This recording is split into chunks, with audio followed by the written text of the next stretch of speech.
नमस्कार मंडळी, आज दिनांक 14 ऑक्टोबर 2024 आणि आज आपण लाईव्हमध्ये अत्यंत महत्त्वाचा विषय घेतला आहे रबी पिकांचं नियोजन। त्यात वेगवेगळे पिकांमध्ये काय काय कुठल्या समस्या आहेत किंवा काय काय व्यवस्थापन केलं पाहिजे त्यासाठी आपण आज महत्त्वपूर्ण माहिती पाहणार आहोत। त्यापूर्वी आपण हवामान अंदाज पाहूया।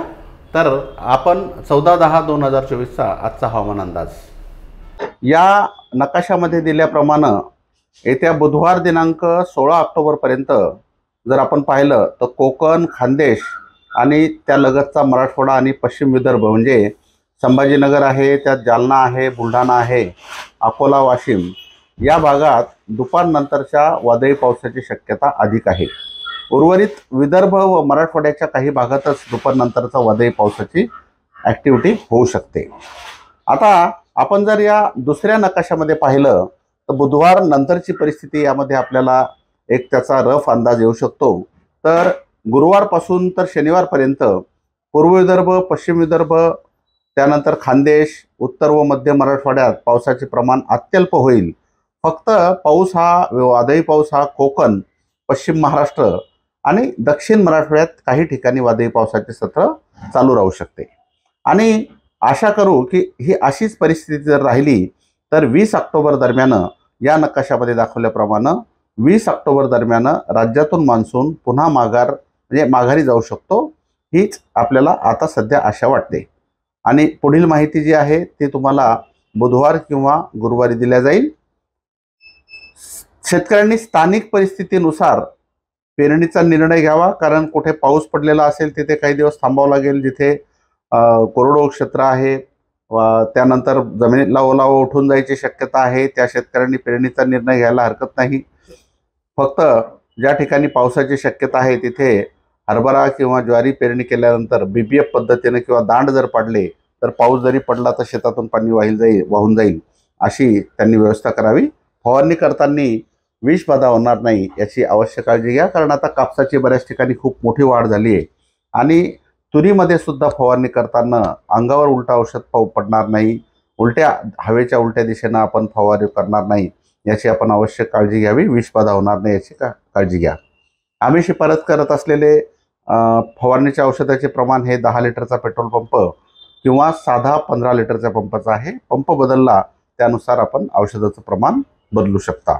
आणि तुरीमध्ये विशेषतः आपण पाहिलं की जर योग्य अवस्थेमध्ये योग्य फवारणी केली तर उत्पादनामध्ये भरीव वाढ होते। त्यामुळं तुरीचा पहिला फवारा हा कळी अवस्था किंवा फुलं लागल्यानंतर करायचा असतो आणि हा अत्यंत महत्त्वाचा फवारा असतो। या फवाऱ्यामध्ये आपल्याला अळीनाशकामध्ये इमान किंवा पांडा सुपर घ्यायचा आहे, 10 ग्रॅम इमान किंवा 30 मिली पांडा सुपर। यासोबत फुलाची संख्या वाढावी यासाठी 15 मिली झेप अधिक 100 ग्रॅम 1261 आणि मादी फुलांची संख्या वाढण्यासाठी 20 ग्रॅम झिंक DT असा हा पहिला फवारा न चुकता सर्व शेतकऱ्यांनी तुरीला घ्यावा। धन्यवाद। आजचा लाईव्हचा विषय आहे रबी पिकांच्या उत्पादन वाढीसाठी महत्त्वाच्या टिप्स।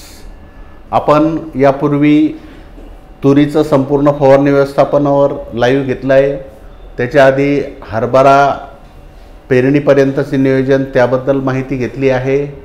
आता या आठवड्यामध्ये रबी ज्वारीची पेरणी, करडीची पेरणी याचे व्हिडिओ आपले कुर्मे साहेब टाकणार आहेत। तर आजच्या या लाईव्हमध्ये आपण पाहूया की सध्या परिस्थितीमध्ये कोणत्या कोणत्या पिकाची काय परिस्थिती आहे आणि त्याला आपण काय नियोजन केलं म्हणजे आपला फायदा होईल। तर बघा, सगळ्यात पहिले आपण कापसाबद्दल माहिती घेऊया। कापसामध्ये यावर्षी काय झालं, जास्त पावसामुळं खतं देणं झाले नाही, ज्यांनी दिले त्याचे अर्धे खतं वाहून गेले, पातेगळ मोठ्या प्रमाणात झाली। बऱ्याच ठिकाणी भारी जमिनीत जास्त पाऊस पडलेल्या ठिकाणी कापसाची वाढ कमी आहे। बऱ्याच ठिकाणी कापसं पिवळे लाल पडले आहेत, त्याचं आयुष्य संपत चाललंय असं वाटतंय। या सगळ्या परिस्थितीमधून जर आपल्याला कापसामध्ये पुढे जायचं असेल आणि थोडंफार कापसामध्ये उत्पादन घ्यायचं असेल इथून पुढेही, तर मग आपल्याला कापसाला खत दिल्याशिवाय पर्याय नाही। माझ्या साधारणतः 27-28 वर्षाच्या अनुभवामध्ये मी असे अनेक वर्ष पाहिले की कापसाला जे ठरवलं त्याच्यापेक्षा थोडंसं खत जास्त दिल्याशिवाय उत्पादन येत नाही। असं त्यातल्या त्यात ज्या वर्षी जास्त पाऊस पडतो त्या वर्षी ही परिस्थिती येते। मग खत द्यायचं तर जमिनीतून द्यायचं असेल तर 20-20-013 किंवा 24-24-08 अधिक 5 किलो बिग बी द्या त्यात. म्हणजे NP हे दोन्ही याच्यातून NP आणि सल्फर, नत्र स्फुरद आणि सल्फर याच्यातून मिळेल. आणि मॅग्नेशियम, पोटॅश आणि सल्फर हे बिग बीमधून मिळेल. याचं जमिनीतून द्यायचं नाही तर मग तुम्ही ड्रेंचिंग करू शकता. जीवाणू खतंसुद्धा देऊ शकता. NPK बूस्ट DX याच्यासोबतही देऊ शकता 500 ग्रॅम, किंवा P बूस्ट DX आणि K लीफ DX देऊ शकता तुम्ही 500 ग्रॅम. जीवाणू खतंसुद्धा तुम्हाला जेवढे रासायनिक खताचा फायदा होईल, जर तुम्ही त्याच्यापेक्षा कमी खर्चामध्ये जीवाणू खतांपासून सुद्धा तेवढा फायदा घेऊ शकता NPK DX देऊन, आणि त्याच्यानंतर परत P आणि K दोन्ही एकत्र करून दिलं तर. ड्रेंचिंगसाठी तुम्ही 20-20-013 किंवा 24-24-08 रात्री भिजू घालून त्यात सकाळी 5 किलो बिग बी टाकायचं आणि परत त्याच्यात जीवाणू खतंसुद्धा टाकू शकता. रासायनिक खतं वेगळे दिले तरी चालेल. जमिनीतून द्यायचं असेल तर 20-20-013 अधिक बिग बी द्या, किंवा युरिया, पोटॅश, DAP सारख्या प्रमाणात द्या, किंवा युरिया आणि 10-26-26 सारख्या प्रमाणात द्या. नाही, जर खत देणं शक्य नाही, जमिनीत झाकून टाकणं शक्य नाही, तर 200 लिटर पाण्यात 20 ते 25 किलो 20-20-013 रात्री भिजू घालायचं आणि सकाळी त्याच्यात बिग बी टाकायचं 5 किलो, आणि एका एकरासाठी ड्रेंचिंग म्हणजे आळवणी करायची. ते तुम्हाला लगेच लागू होईल. 2 झाडाच्या मध्ये जेवढी जागा आहे त्यात ड्रेंचिंग करा. त्याच्यातच तुम्ही आपले जे जीवाणू खतं आहे, या रासायनिक खतामध्येच ॲप्लिकेशन करण्याच्या आधी, म्हणजे डायरेक्ट जमिनीत टाकायच्या आधी याच्यात तुम्ही जीवाणू खतंसुद्धा प्रतिपंप 50 ग्रॅम टाकू शकता. त्याचासुद्धा परिणाम तुम्हाला खूप चांगला येईल. तर खत दिल्याशिवाय रासायनिक असो किंवा जीवाणू खत असो, कापसाची परिस्थिती फारशी सुधारणार नाही. त्यानंतर किडीनुसार फवारा जर घ्यायचा असेल तर जास्त तुडतुडा जर असेल, म्हणजे आता बघा, मावा, तुडतुडा, फुलकिडा, पांढरी माशी ह्या रजिस्ट्रेशन करणाऱ्या किडी झाल्या, गुलाबी बोंडाई आणि पातेआळी ह्या आळ्या झाल्या. एकाच वेळेस सगळ्याच किडी नसतात. मग कोणती किडी जास्त आहे त्याच्यावरून आपल्याला कीटकनाशक कोणतं घ्यायचं. जर तुडतुडा जास्त असेल तर नोव्हेट घ्या 30 ग्रॅम. जर पांढरी माशी किंवा पांढरी माशीही आहे, थोडा तुडतुडाही दिसतो, पांढरी माशी आहे, थोडा थ्रिप्सही दिसतो, किंवा पांढरी माशी आहे, थोडा मावाही दिसतो, तर मग ओढाची एक्स्ट्रा सगळ्यात चांगलं 30 मिली. जर फक्त आळी आहे आणि थ्रिप्स आहे, आळी आणि थ्रिप्स जर असेल, मग तुम्हाला इमान 10 ग्रॅम किंवा मस्केट 30 मिली हे बेस्ट आहे. आळीलाही कंट्रोल करेल, थ्रिप्सलाही कंट्रोल करेल, खूप चांगलं, कमी पैशात चांगलं कंट्रोल मिळेल. बुरशीनाशकामध्ये तुम्ही सुखई घेऊ शकता 30 मिली, किंवा व्हिसल 40 ग्रॅम. बुरशीनाशकामध्ये सुखई किंवा व्हिसल. दह्यासाठी, पानावरचे ठिपके आहेत, बोंडसड आहे, या सगळ्या रोगांसाठी सुखई किंवा व्हिसल. आणि संजीवकांमध्ये तुम्हाला गरजेनुसार, पातेगळ मोठ्या प्रमाणात झाली आहे, तुम्ही खतं टाकले, मग फवारणीमध्ये झेप घ्या, नवीन पातं लागेल, किंवा पाते बऱ्यापैकी आहेत, बोंड बऱ्यापैकी आहेत, भरारी घ्या, नवीन पातही लागेल, बोंडाचा आकारही वाढेल, पात्याचं कन्व्हर्शन बोंडात लवकर होईल. या पद्धतीनं संजीवक कोणतं घ्यायचं ते तुम्ही ठरवा. याच्यासोबत मी अजून एक विसरलो आहे, ते लिहायचं विसरलो, ते म्हणजे बिग बी.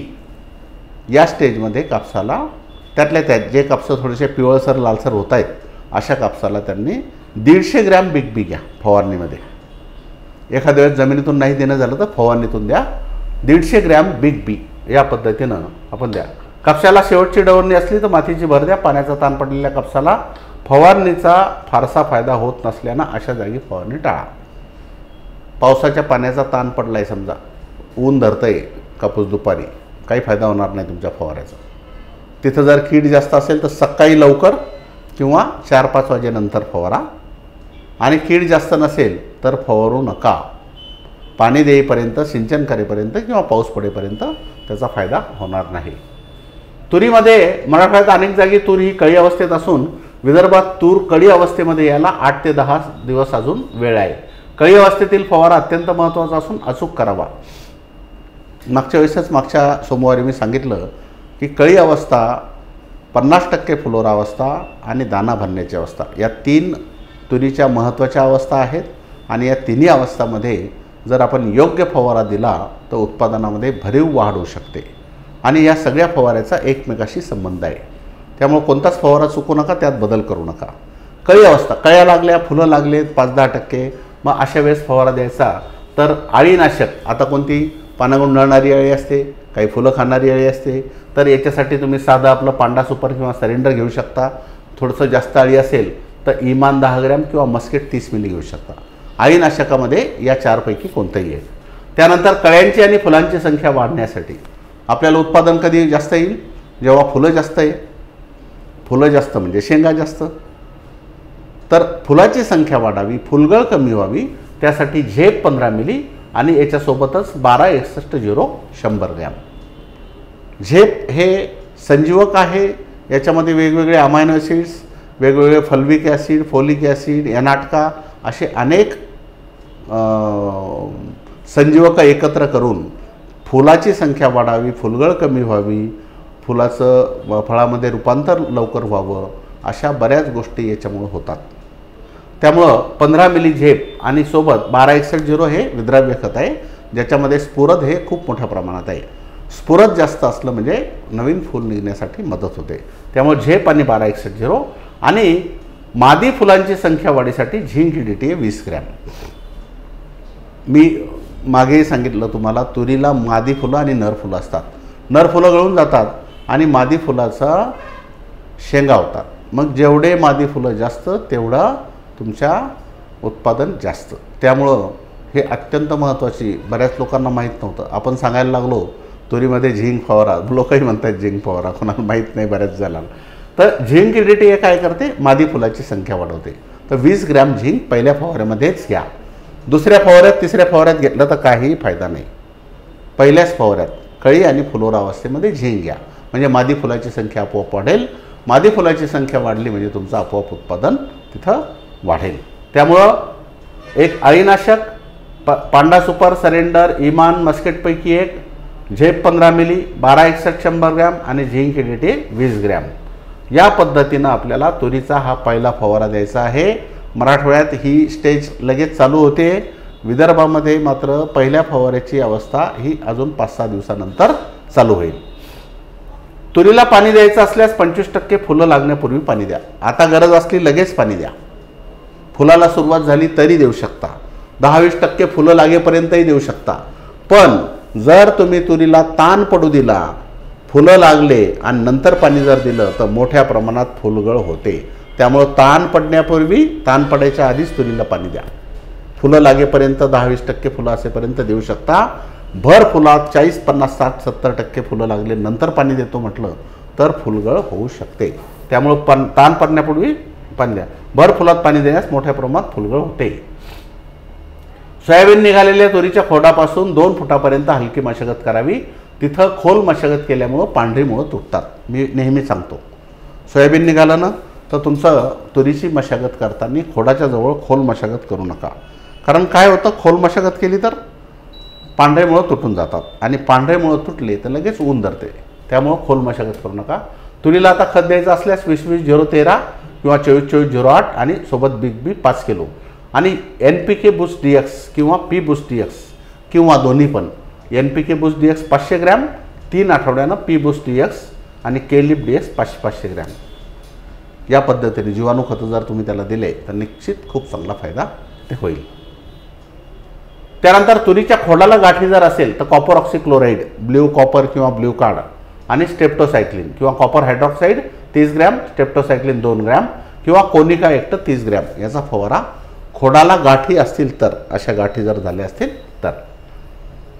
तुरीच्या खोडावर डाग पडत असतील, फायटोप्थेरा ब्लाइटचे आतापर्यंत अनेक वेळा सांगितलं मी, तर क्रिप्टॉक्स किंवा रिडोमिल गोल्ड 30 ग्रॅम फवारा. तुरीच्या फांदीवर मुळकूज हे रोग थांबण्यासाठी जमिनीत ओल असल्यास ट्रायकोबूस DX अर्धा किलो टाका. तुरीचे शेंडे फुटणं आता संपला विषय. पेरणीपर्यंतचा हरभरा व्यवस्थापन. जमीन कशी निवडायची?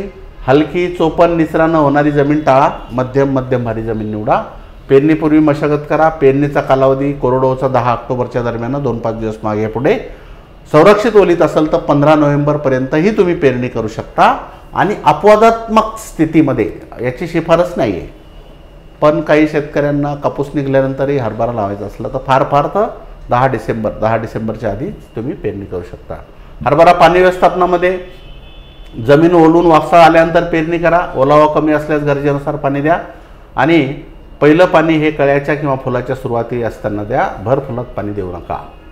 जातीची निवड, बऱ्याच जाती आहेत. याच्याबद्दल फार सविस्तर आपण 15 दिवसापूर्वीच जे लाईव्ह झालं त्यात सगळं सांगितलं आहे.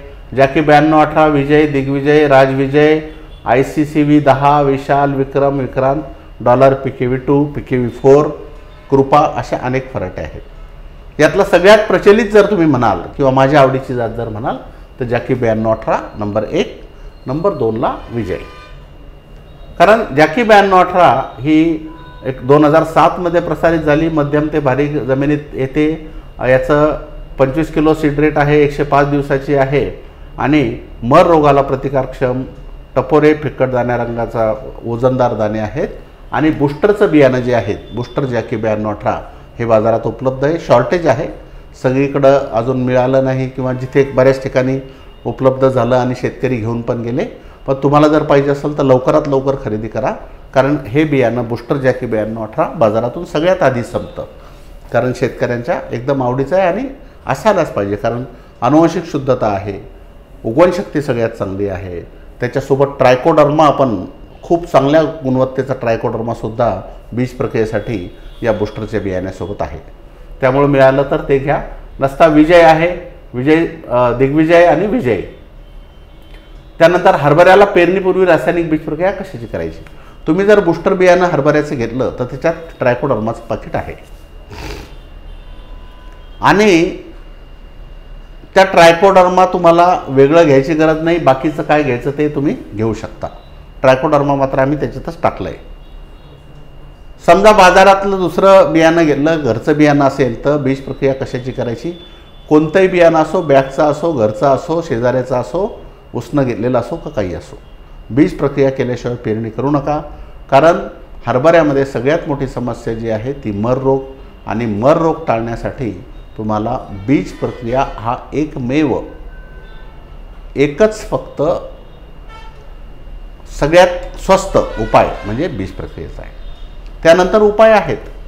तुम्ही ट्रायकोडर्मा जो आहे शेणखतात मिसळून टाकू शकता, रेतीत मिसळून टाकू शकता किंवा गांडूळ खतात मिसळून टाकू शकता. रासायनिक खतातसुद्धा ट्रायकोडर्मा चांगल्या गुणवत्तेचा मिक्स करून टाकू शकता.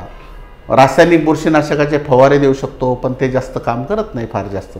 त्यामुळं कमी खर्चाचा सगळ्यात चांगला उपाय बीज प्रक्रिया. बीज प्रक्रियेमध्ये 2 प्रकारच्या बीज प्रक्रिया आहे. जैविक बीज प्रक्रिया तुम्ही नक्की करा. जैविकमध्ये ट्रायकोबूस्ट DX आणि NPK बूस्ट DX.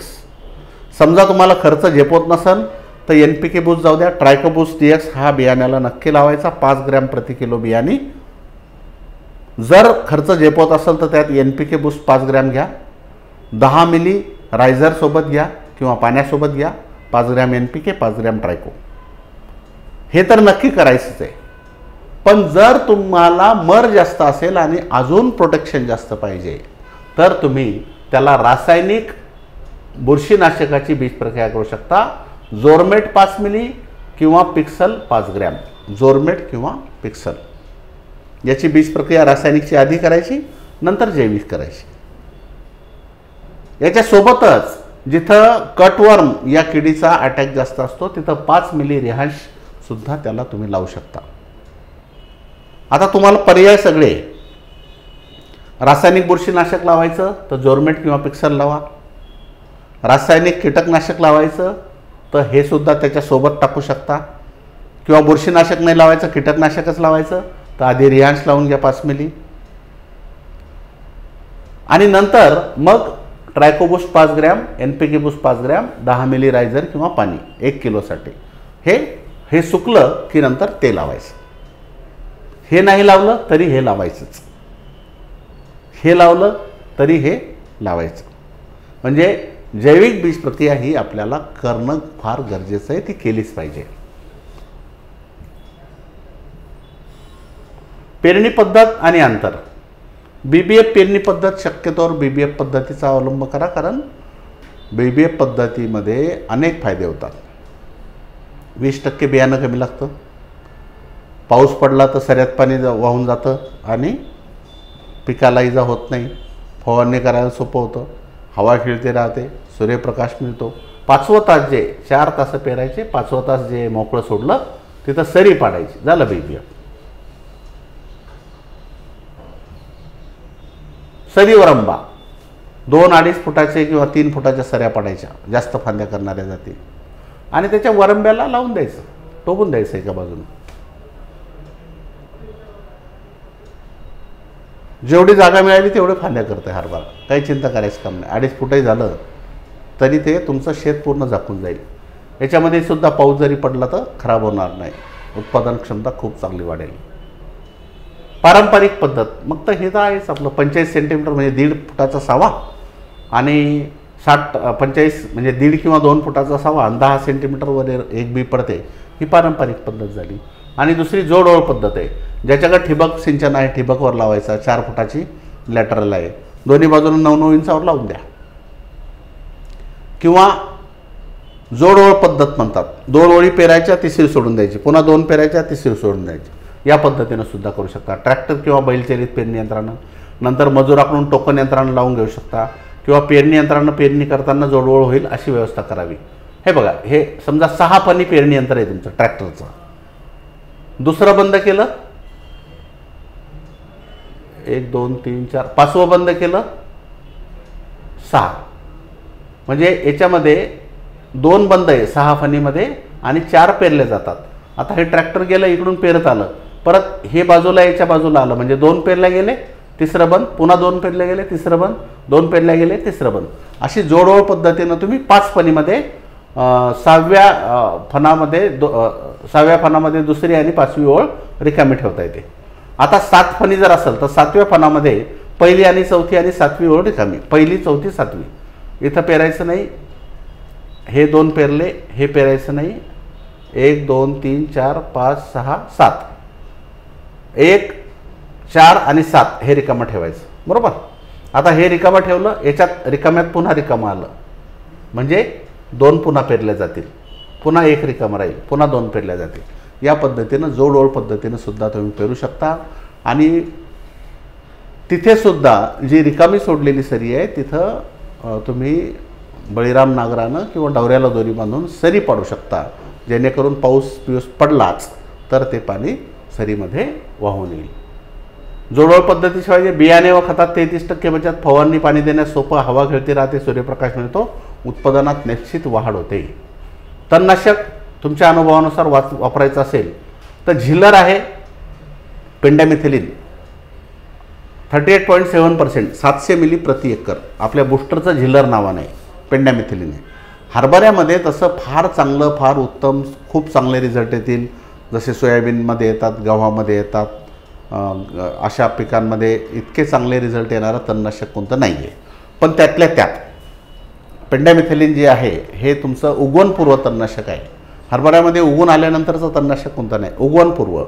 मग आता उगवणपूर्व त्यातल्या त्यात याचे रिझल्ट चांगले कसे येतील, जर तुम्हाला पाणी द्यायचं आहे, म्हणजे हरभऱ्याला गोलून पेरायचं आहे, तर तुम्ही पाणी द्यायच्या आधी पेंडामिथिलिन फवारून घ्या. लगेच 2ऱ्या, 3ऱ्या, 4थ्या, 5व्या दिवशी कधीतरी 5-6 दिवसात पाणी देऊन टाका त्याला.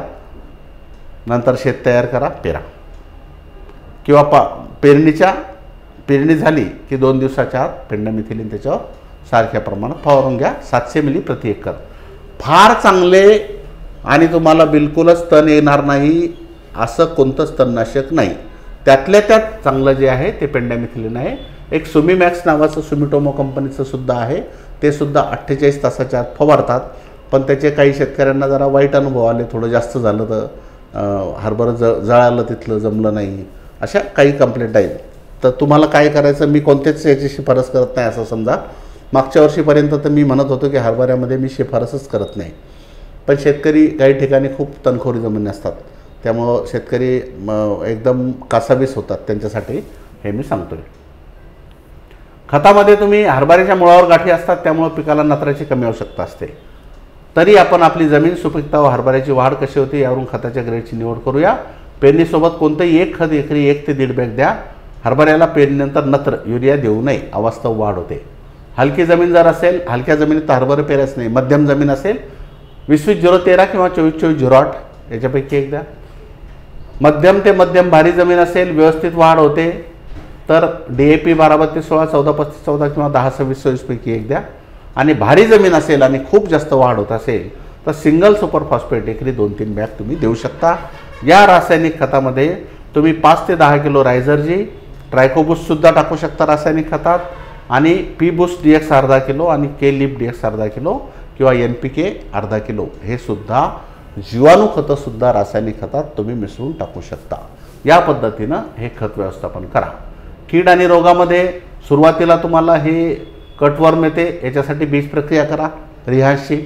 खतासोबत जिथं कटवर्म आहे तुमच्या आजूबाजूच्या शेतात ज्यांनी आधी पेरलं तिथं कटवर्म झाली असेल तर खतासोबत किस्ता GR जे आहे ते टाका.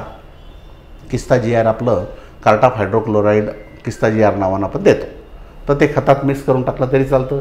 किंवा पेरणी झाली खतासोबत नाही टाकलं आणि तिथं तुमचं हा आला काय कटवर्म, तर बारीक रेतीमध्ये मिक्स करायचं आणि टाकून द्यायचं किस्ता GR. घाटेआळीचं आता हे बाकीचं जे आहे हे आपण आळी नियंत्रण वगैरे फवारणी व्यवस्थापन नंतर पाहू. तणनाशकाचा वापर जमिनीत ओलावा असताना करा. बियाणे बीज प्रक्रिया करणं गरजेचं आहे. शिफारसीनुसार एकरी बियाण्याचा वापर करा. आनुवंशिक शुद्धता असलेलं बूस्टर बियाणं मिळालं तर नक्की घ्या.